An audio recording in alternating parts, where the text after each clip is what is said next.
साथियों नमस्कार, मैं राजेश शर्मा। इस समय बुंदेलखंड हॉट है। हॉट इसलिए है कि बुंदेलखंड में यूँ तो पिछले अगर हम बात करें तो 1956 के बाद से लगातार बुंदेलखंड अलग राज्य बनाने की मांग चल रही है, लेकिन अभी तक राज्य नहीं बन पाया।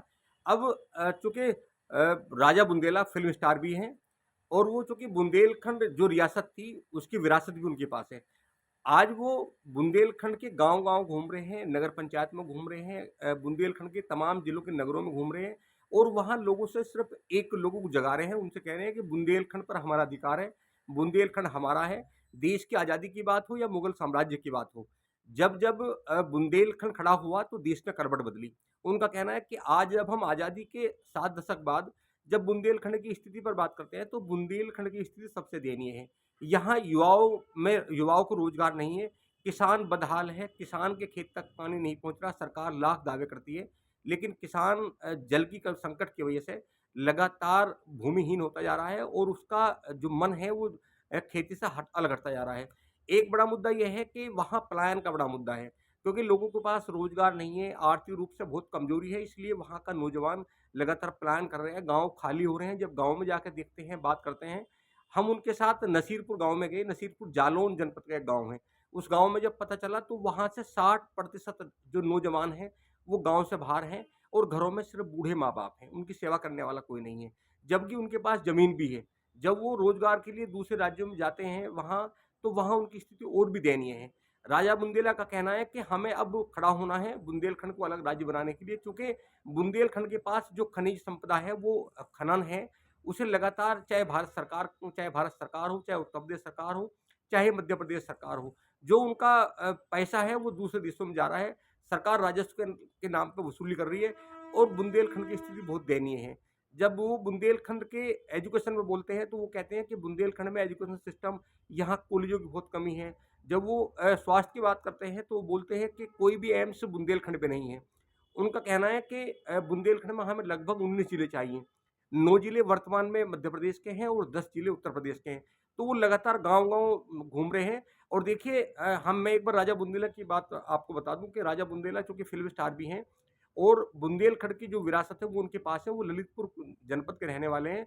वो बहुत शानदार ज़िंदगी जी सकते थे, लेकिन बुंदेलखंड अलग प्रदेश की माँग को लेकर वो घूम रहे हैं गाँव-गाँव और उनके पास में गाड़ी भी कोई अच्छी नहीं है। वो वो बुंदेलखंड के गाँव में रात को रुकते हैं, शहरों में रुकते हैं, नीचे लेटते हैं, सिंपल गाँव वालों के साथ खाते हैं और उन्होंने जो नौनिहाल है, जो दूसरी पीढ़ी है, उसको भी खड़ा कर दिया, वो उसे जगा रहे हैं। उनसे कहना वो उनका उन्होंने एक नारा दिया कि जब आप राम, राम नमस्ते करते हो तो जय बुंदेलखंड बोलो। उन्होंने कहा कि बुंदेलखंड हमारा है, हमारा रहेगा और बुंदेलखंड को लेकर रहेंगे। जब देश आज़ाद हुआ तब तक भी बुंदेलखंड अलग राज्य था। उसके बाद में ना जाने कितने राज्य बने, लेकिन बुंदेलखंड लगातार डूबता चला गया। तो हम सुनाएँगे कि नसीरपुर में वो किस तरह लोगों को संबोधित करते हैं और किस तरह वहाँ के लोगों में जुनून भरते हैं और अपनी बात रखते हैं। आप ज़रा एक बार देखिए, लगातार हम आपको बताएँगे उनके तमाम एपिसोड के बुंदेलखंड की सरजमी पर इस समय राजा बुंदेला के साथ में 32 वे सब तमाम संस्थाएँ हैं, जो पिछले कई दशक से बुंदेलखंड अलग राज्य बनाने की माँग को लेकर लगातार मूवमेंट चला रहे हैं। तो आप देखिए राजा बुंदेला किस तरह लोगों को संबोधित करते हैं, वो किस स्वभाव में उन्हें जागरूक करने का प्रयास करते हैं और कैसे कार्य के साथ वो पैदल चलते हैं। तो एक बार देखिए। दोस्तों, ये विश्वकर्मा जी हमारे बीच में ऐसे हनुमान हैं जिनको पता नहीं कब अपनी ताकत का एहसास हो जाता है और ये फिर पूंछ में आग लगा के खुद तो परेशान होते, हमें भी परेशान करते रहते हैं। तो इनकी पूंछ पे हर बार थोड़ा पानी डालना ही पड़ता है ताकि ये एक जगह खड़ा जाए। धन्यवाद। आज हमारा 15वां दिन है। 15 दिन से हम लगातार आप जैसे सज्जन लोगों के बीच जा रहे हैं, गांव-गांव जाकर अपनी बात कह रहे हैं। आज और कल 2 दिन तो सूरज दिखा, लेकिन इसके पहले आपको मालूम है क्या हालत थी। हड्डियां कांप गई, लेकिन वह हड्डियों कांपने में भी हमने 5-5 घंटे सभाएं और आप लोग ठंड में मुझे करके हर सभा में है। आज सुबह जब हमारी पत्रकार वार्ता हुई तो उन्होंने कहा आपको कैसा लग रहा है? हमने कहा अद्भुत। मैं नहीं कोई आता, ये तो यहाँ गाँव के बीच में एक चिंगारी छोड़ने का केवल सबब था। गाँव जैसे तैयार बैठा है, हमने तो केवल आके एक चिंगारी छोड़ी है, लोगों को हिला के उसको जगाया। ऐसा कोई नहीं मिला मुझे 15 दिन के कम से कम 100-150 सभाओं में कि जिसने ये कहा था कि हमें बुंदेलखंड राज्य नहीं चाहिए, चाहे वो सपा का हो, चाहे बसपा का हो, चाहे बीएसपी, चाहे कांग्रेस, चाहे भाजपा, किसी ने नहीं कहा। सबने कहा कि हम जो पार्टी के हैं, जिस विचारधारा के हैं, जिस मजहब के हैं, लेकिन हम सबसे पहले बुंदेलखंडी हैं। और उन्होंने वही कहा जो मैं आप लोगों को भी कहता हूँ। वो बोले कि अगर बुंदेल ये पंजाबी का पंजाब है, बंगाली का बंगाल है, बिहारी का बिहार है, तो हम बुंदेलखंडियों का बुंदेलखंड होना चाहिए कि नहीं? बिल्कुल और इसी बात पे सारे माने कि हमारा बुंदेलखंड होना चाहिए। होना चाहिए पर क्वेश्चन है, सवाल है, क्योंकि ये नया नहीं है।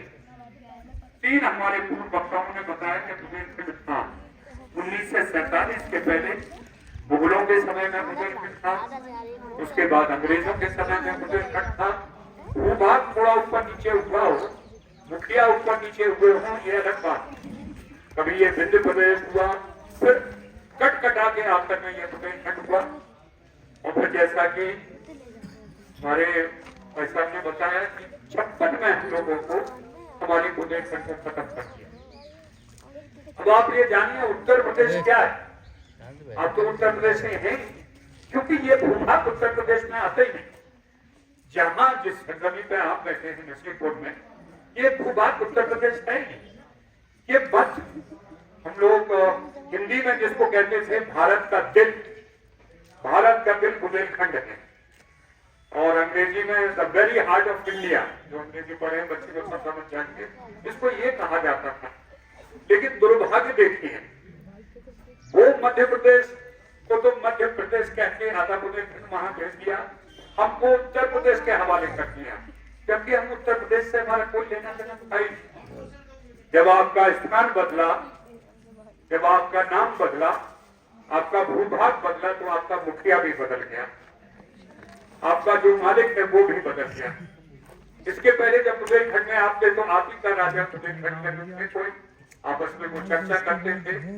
पॉलिटिकल एजेंट जो राजनीतिक हमारा समन्वय अंग्रेजों से रखते थे, उनसे बात करते थे और एक भूभाग में एक अपने कार्यक्रम को एक स्वरूप देते थे। लेकिन जैसे ही आप उत्तर प्रदेश में आए, गाजियाबाद का मुख्यमंत्री, सैफई का मुख्यमंत्री, अलीगढ़ का मुख्यमंत्री, गोरखपुर का मुख्यमंत्री, ये आपकी छाती पर बिठा दिए हैं और जो आपका मालिकाना हक है इनके पास चला गया। 7 नदियों का पानी आपका ये ले जा रहे हैं, आपके पहाड़ के पहाड़ काट के, उनकी गिट्टी बना के, उनकी बालू कभी से निकाल के लेटा के ये सब ले जा रहे हैं। और जा कहाँ रहा है? ये नोएडा जा रहा है। नोएडा, आगरा, कानपुर, आपके पास तो कुछ है नहीं। आपके अपने स्कूलों की भी हालत देखती है, 3 महीने से हमने अपनी सड़कों की भी हालत देखती है। अस्पताल का भाई साहब ने बताया ही है कि आपका उड़े में केवल रेफर सेंटर है, कोई इलाज होता है। तो आपको 77 साल से सरकार दे क्या रही है, मुझे तो बताइए। पढ़े लिखे बच्चे हैं आप लोग, आज जाके शाम को देख लीजिए, कानपुर से ज्यादा राजस्व झांसी वाले दे रहे हैं सरकार, क्योंकि आपकी सारी खनिज वहीं से, ये डंपर सब वहीं से निकल रहे हैं।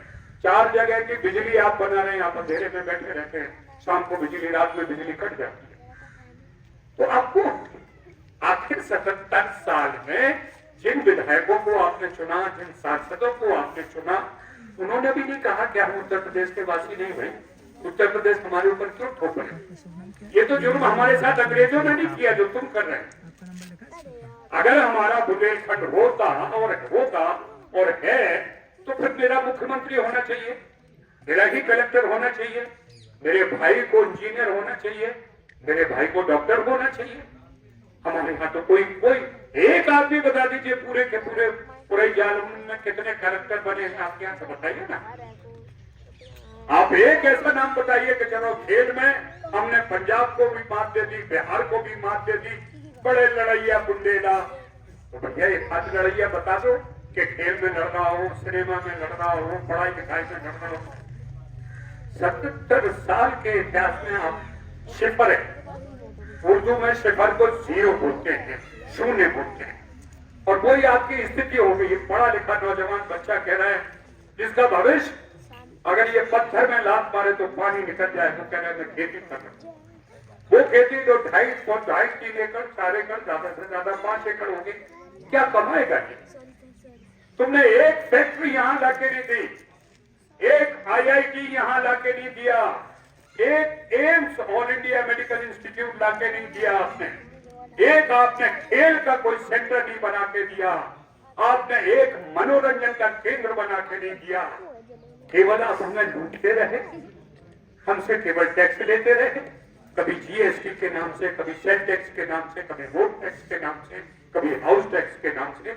आप हमें केवल लुटा, हमें केवल ऐसी गरीब की लुगाई सबकी भौजाई बना के बिठा दिया, जो आए वो हमें लूट ले। दरोगा हमें लूटे, इंजीनियर हमें लूटे, डॉक्टर हमें लूटे, और तुम कहोगे खुश रखो। सारे के सारे जो तीर्थ है वो अयोध्या में हो जाए, जो मेला हो वो प्रयागराज में हो जाए, जो कुछ सजा समाना है वो काशी में हो जाए, और हम बुंदेलखंडी कटोर लेके कि जो दे उसका भी भला और जो ना दे उसका भी भला। ऐसी परिस्थितियों में मैं आप सब लोगों से कहने आए, कोई हम नई बात नहीं कर रहे हैं, और आपको गर्व महसूस होना चाहिए कि हम नई बात नहीं कहेंगे। हम बुंदेलखंड के थे, बुंदेलखंड के हैं, और बुंदेलखंड के वापस होना चाहते हैं। अगर आपने इनसे कुछ नया मांगा तो नहीं देंगे, 50 हीरो चेक लगा देंगे, 50 आपको नहीं ये नहीं हो सकता है, मध्य प्रदेश है, ये नहीं हो सकता है। हम कहते भैया नहीं, जो तुमने हमसे लिया है, हमारा घर बार, हमारा खेती किसानी, वो तो दे दो कम से कम। चलो कुछ तो अपना रख लो, लेकिन कुछ तो 27 करोड़ आबादी हो गई है उत्तर प्रदेश की, ध्यान दीजिएगा। और उसमें अगर हम तुम्हारे हिस्से में 2-3 करोड़, तुम हमें छोड़ दो, हमें माफ करो, बाकी और को तुम जो तुम्हें राज करना हो, दोहन पोषण सब करो, हमें हमारे हवाले छोड़ दो। हम अपने बच्चों को 67% जो पलायन है, इन नौजवानों को यहीं रोकेंगे। इनसे कहेंगे कि अपने माँ बाप को यहाँ भगवान भरोसे छोड़ के मत जाओ, यहाँ रुको, यहाँ हम तुम्हें रोजगार देंगे। 2.5-3 एकड़ की तुम खेती करो, 4 फसलें उगाओ, माँ बाप की सेवा करो, इस क्षेत्र की सेवा करो, हम तुम्हें रोजगार ला के देंगे। ये तो तुमने किया नहीं कभी, लेकिन हम कर रहे हैं, हम वादा करके जाते हैं। अगर आपने फिर से बुंदेलखंड को बनवा लिया और फिर से अपने हालात में वापस आ गए, तो इस बुंदेलखंड को आसमान छूने में कोई समय नहीं लगेगा, क्योंकि प्रकृति आपके साथ है। 4 बेहतरीन मौसम बुंदेलखंड में होते हैं। सरकार ऊपर की जो संपदा है, जो ईश्वरीय है, आपको ताकत है वो मिलती है। कहीं भी मैं पूरे हिंदुस्तान में घूमा हूं, कहीं ऐसी प्रकृति देख नहीं है जहां मंदिर भी है, नदी भी है, पहाड़ है, पर्वत है, सब कुछ आपके यहाँ, बस है भी तो आपको पास मालिकाना हक नहीं है। एक डाकू आपके घर में बैठा है और वो बंदूक उठा के कहना चल रहे ये कर वो कर, और आप चुपचाप गुलाम बने कर रहे हैं। हमने कभी नहीं उसको रोका, डाकू को पकड़ के बंदूक उठ के उसके गले में आवाज देते, कहते चल रहे हट बात, ये हमारा प्रदेश है, हम जो चाहे वो करेंगे। हम 4 जगह की बिजली खुद इस्तेमाल करेंगे, हम अपना पानी खुद इस्तेमाल करेंगे, लेकिन वो हम नहीं कर पाए। जो वो देते रहे हम उसको सहते रहे, उसको हम देते रहे। अब समय बदलाव का है, और ये बदलाव के लिए मैं आपको ना बंदूक दे रहा हूँ, ना हमारे साथी आपको कोई तलवार दे रहे हैं, ना कुछ कह रहे हैं। हम सब मिलकर आपको केवल एक सोच दे रहे हैं, और सोच से ही परिवर्तन होगा, ये ध्यान रखने का।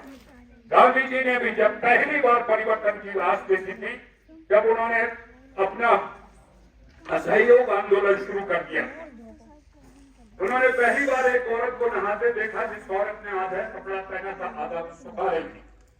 तब उन्होंने पूछा कि ये ऐसा क्यों कर रही है, उनके साथ इतनी गरीबी है यहाँ पर कि वही धोती है उसके पास, उसको धोती है, और जो गंदा है उसको वो धोती है। तब उन्होंने तय किया कि नहीं, इस देश को अब और अंग्रेजों से नहीं हम लूटने देंगे। तो आप भी तय कर लीजिए, आपकी धोती तो फटी गई है, तो हाथ लगा के जरूर अपने आप को आप ढके हुए रहे, बाकी आपकी धोती भी फट गई, लंगोटी भी फट गई, और रोटी रोजी तो आपकी चली गई। आप खड़े हो जाए, और निश्चित तौर पर जब जनता खड़ी होती है तो परिवर्तन आता है।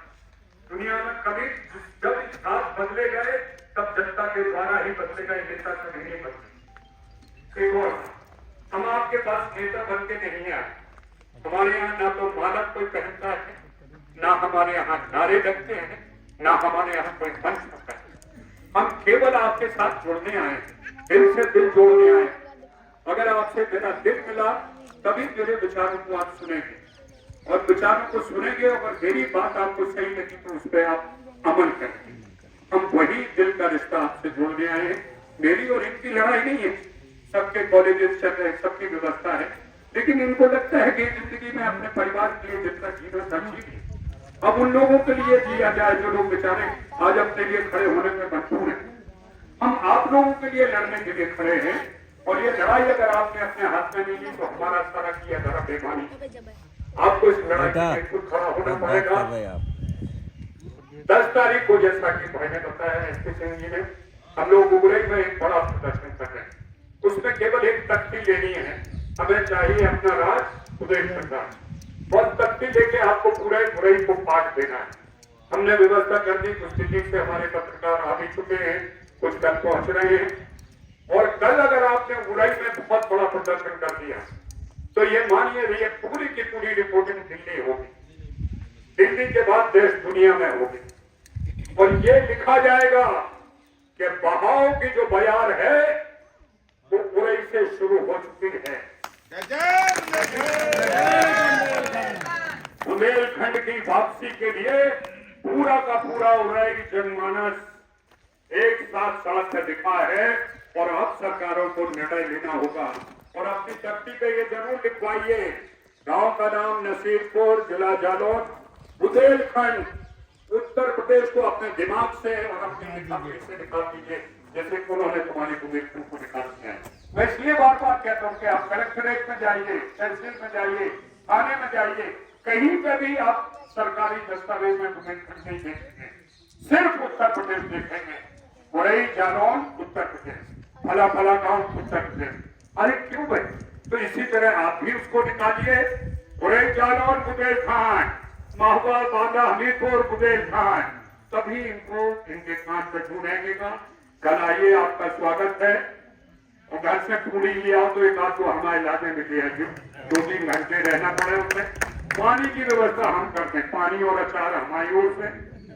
राजकोट साहब कह रहे थे कि पानी और चाय भी पिलवा सकते, तो आप लोग आइए, आपका स्वागत है। आपने इतने धैर्य से सुना, मुझे बहुत खुशी हुई। आप नौजवानों को मैं आपको पर्चे मिले थे, पर्चे नहीं दिए बेटा, उसमें पर्चे में हमारे नंबर है, तो हमसे जो हम तुम्हें अपनी व्यवस्था बताएंगे। हाँ, एक और से रास्ता प्रोग्रेस हो गया। ये लड़ाई कोई आज और कल की नहीं है। पत्रकारों ने पूछा आगे क्या होगा, बंद हो जाएगा, मैंने कहा नहीं, अगले ही महीने से हम लोग राज, हमीरपुर, महुआ कर रहे हैं। उसके बाद थोड़े 5-6 दिन तक वक्ता लेके, समय लेके फिर हम बात कर रहे हैं। फिर हम लोग चित्रकूट करेंगे, क्योंकि कमिश्नरी चित्रकूट है। चित्रकूट में खत्म करके हम भारत सरकार से केंद्र में हम एक दिन का समय देंगे, और उस समय में हम दिल्ली जाके 5,000, 10,000 जितने भी हम जुड़ सके लोग, हम या तो रामलीला मैदान में या ताल कटोरा गार्डन में दिन भर अपनी बात रखेंगे। जनता को, वो दिल्ली की जनता को, दिल्ली की सरकार को अपनी व्यथा, अपना दर्द सुनाएंगे, और उसी शाम हम वो ही जो हमारी तकलीफ है, फिर से बुंदेलखंड राज्य की स्थापना की बात है, वही ज्ञापन हम गृह मंत्री, प्रधानमंत्री और राष्ट्रपति को देंगे। 10-15 दिन, महीने भर बाद अगर सरकार ने हमारी बात पे अमल नहीं किया तो फिर जेल करो आंदोलन होगा। हम लोग साथ जेल जाएंगे एक-एक दिन से, और ये गांधीवादी नीति के थ्रू होगा। हम एक दिन अपने सारे संस्थान के दोस्तों को कहेंगे, उस 15 तारीख को सुबह 10 बजे थाने में पहुंचो और कहो हमें बुंदेलखंड राज्य चाहिए, अगर आप नहीं दे रहे हो तो हमें जेल में रख देंगे। तभी ये सरकार हमारी बात सुनेगी, तभी बयार हो, बयार की लहर आएगी। तो एक बार पुनः धन्यवाद आपका, खुश रहिए, स्वस्थ रहिए, और पीछे से चिपका दीजिए क्या चिपकू एक लगा दीजिए, जय बुंदेलखंड। कहाँ चले गए संयोजक को? बहुत बहुत आभार आदरणीय गागा मंदेला जी। हम सब एक शपथ लेंगे अभी, इसके बाद